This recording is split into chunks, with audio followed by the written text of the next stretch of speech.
Imagine you're sitting with a group of friends. Someone says something that's completely wrong. You know the correct answer. It's right there, ready to leave your mouth. But you stay silent. A few minutes later, someone else says exactly what you were thinking. Everyone agrees with them. And suddenly you ask yourself, why didn't I just say that? If you've ever experienced this, you're not alone. Millions of people remain silent every single day. Not because they have nothing to say, but because something invisible stops them. The strange part is that silence isn't always caused by fear. Sometimes it's caused by intelligence, sometimes by empathy.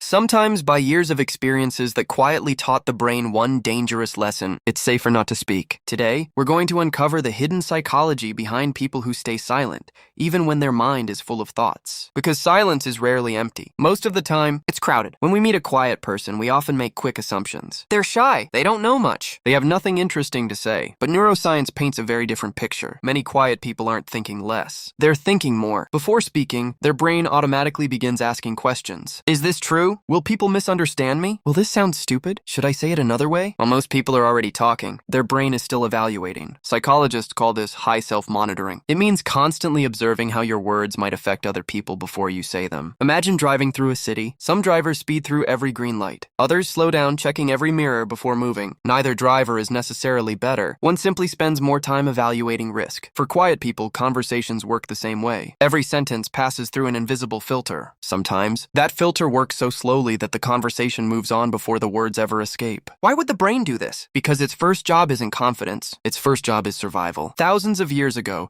saying the wrong thing to the wrong person could mean rejection from your tribe. And for early humans, being rejected often meant death. Today, society has changed, but your brain still treats social rejection as a serious threat. Brain scans have shown that being excluded activates many of the same regions involved in physical pain. In other words, your brain doesn't completely distinguish between getting hurt and being humiliated. That's why staying silent often feels safer than risking embarrassment, even when there's no real danger at all. Not everyone becomes quiet for the same reason. For many people, the habit begins long before adulthood. Imagine a child excitedly telling a story. Halfway through, an adult interrupts. Be quiet. Nobody asked you. Stop talking so much. One moment doesn't change a person, but hundreds of moments do. Over time, the child's brain starts noticing a pattern. Speaking leads to criticism. Silence feels safer. Without realizing it, the brain builds a new habit. Years later, that child becomes an adult who hesitates before every opinion, not because they lack confidence, but because their nervous system learned that silence prevents conflict. Have you ever replayed an entire conversation in your head after it ended? Many quiet people do this constantly. Psychologists call it rumination. Instead of living inside the conversation, their mind steps outside it. While everyone else is speaking naturally, they're busy editing every sentence before it's spoken. Ironically, the more someone wants to say the perfect thing, the less likely they are to say anything at all. It's called analysis paralysis. The conversation moves forward, while their thoughts remain trapped at the starting line. Society often rewards the loudest voice, but volume isn't the same as wisdom. Some of history's greatest thinkers were known for speaking carefully rather than frequently. Quiet people often spend more time observing than talking. They notice facial expressions, changes in tone, awkward pauses, tiny details that many people miss. Sometimes silence isn't caused by insecurity. Sometimes it's a deliberate choice, because they've learned something many people never do. Not every thought deserves to become words, and not every argument deserves their energy. Silence can protect us, but it can also slowly imprison us. When people repeatedly ignore their own thoughts, they begin questioning whether those thoughts matter at all. Ideas remain unspoken. Feelings remain hidden. Opportunities quietly disappear. The tragedy isn't that quiet people have nothing valuable to offer. It's that the world often never gets to hear it. Sometimes the sentence you choose not to say